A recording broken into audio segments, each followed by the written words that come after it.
who's back? Guess who's back? Guess who's back? Guess who's back? Guess who's back? Guess who's back? Guess who's back?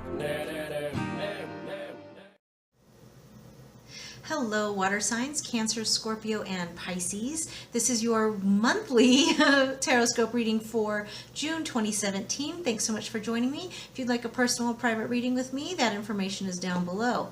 The way this is going to work is I'm going to pull, or I already did pull, 4 tarot cards, one for each week, roughly each week of the month. And then we have 2 cards that will discuss the different personalities that we might be encountering over the course of the month, and then a crystal card and a flower card at the end. So let's just go ahead and get into it, and I'll kind of explain the others as we go. So first week in June, we have transformation. And actually, this feels more like, especially if you're in the northern hemisphere, that spring and summer are upon us, and it's like you're finally coming out of whether it's your cocoon, hiding, you kind of went away a little bit. You were in a little bit of retreat and repose, and now you are in a big period of re-emergence. I don't feel like this is the transforming time. This isn't the time to be in the cocoon. You've already done that. This first week will be the emergence. So that's pretty exciting.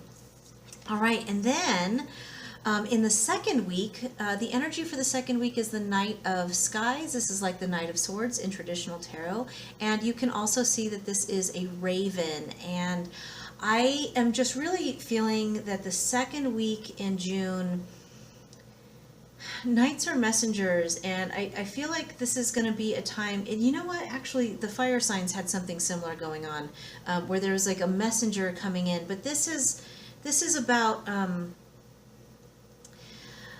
if you had been kind of ignoring some of your intuition a bit, which is really hard for water signs to do. I mean, you're very intuitive signs, but maybe you had been trying to be like really logical and reasonable and using the intellect and trying to like kind of have the intellect override the intuitive knowledge that you had. And here comes this raven, and it's going to be a really, really clear message, and it will be the kind of message that is whatever that nagging feeling you had in the second week is going to come into like undeniable real life, the stuff that's not that isn't so easily dismissed. It will be like a real life 3D kind of message for you. Okay, not anything that you need to be worried about. It's just like anything that had been nagging at you is gonna kind of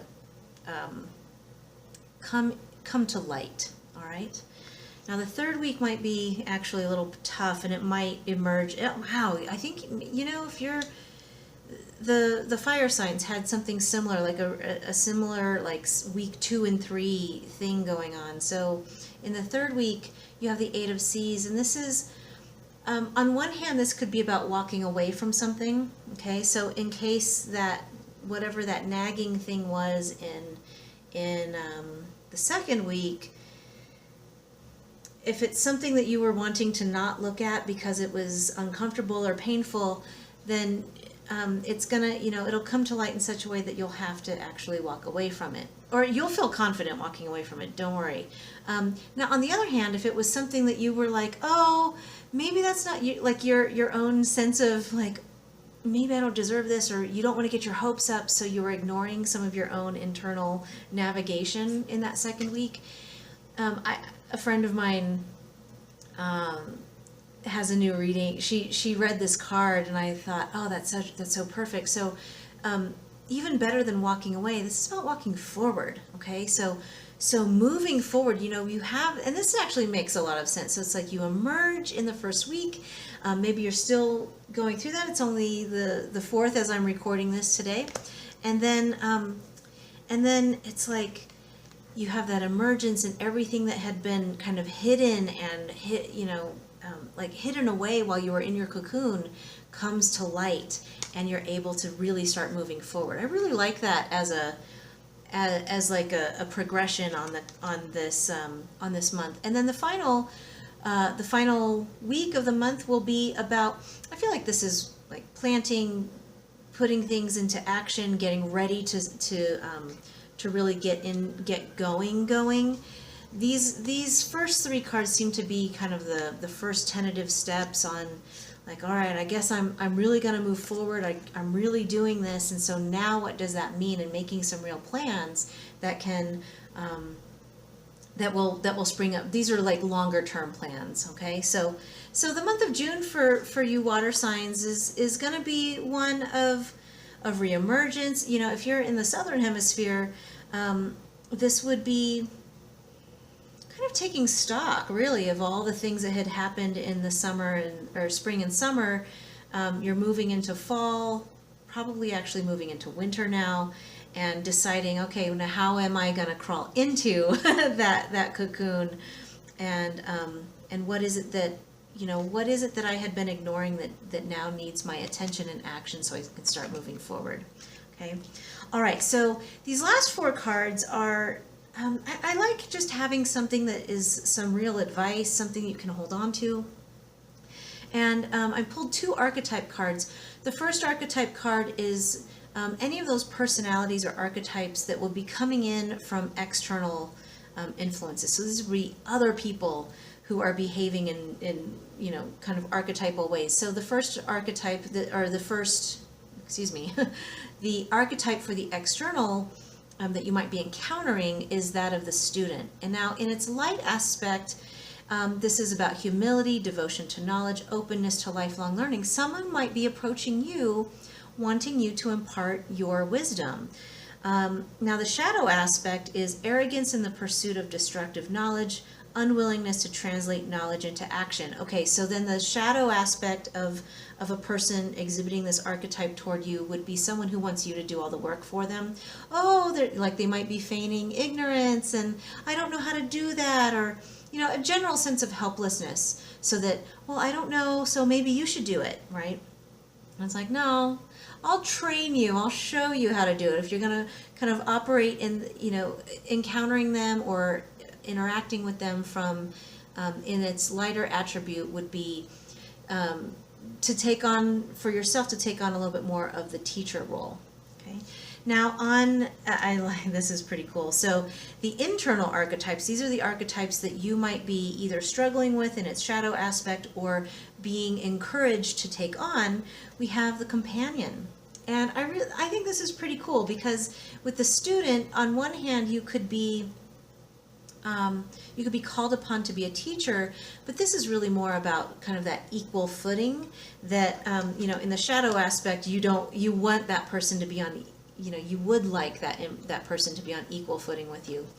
In the shadow aspect here, and so then in its light attribute, this is loyalty, tenacity, and unselfishness. So being, the light attribute of the companion would be kind of like the peer educator for the student who approaches you. In its shadow attribute, this is betrayal by misusing confidences, loss of personal identity. So this is really, in its shadow aspect, there's a bit of advice here to make sure that you are still maintaining your own equal footing with other people, so that you don't put yourself into a one down position, that so that you're not like folding yourself into companionship. So that could be just as much about your friendships as it could be family and romantic relationships. This is also interesting, and then also, be the kind of friend to others that you expect others to be to you. So there's this shadow aspect about betraying confidences. This is, if you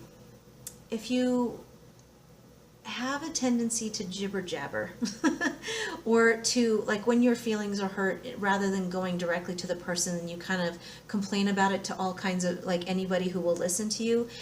This shadow aspect, this archetype card is asking you, guiding you to, honor that person's confidence, honor your companionship, your connection, and go to them directly.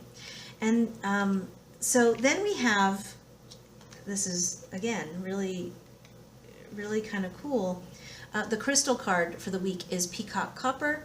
The back says, improve optimistic outlook on life, increase happiness, feel confident and comfortable, embrace the ability to be in the spotlight. And then the front says, this is the affirmation, I confidently show my true colors to others. I am fabulous.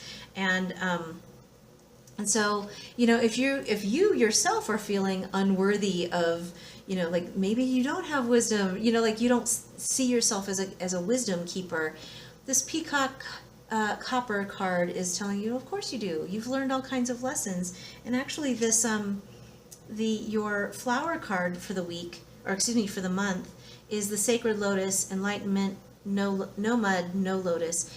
The trials and tribulations you've been through all carried these wonderful gifts of wisdom with them. And when the student shows up, it is for you to share that, to have that confidence that you have something to share with others. And by the same token, to be that optimistic companion to other people as well. Being loyal, tenacious, and unselfish in the ways that we interact with other people as we go through the month. Okay, so that does it. Water signs, if you would like a personal and private reading with me, you can find that information down below, and I will see you next month. Thanks a lot.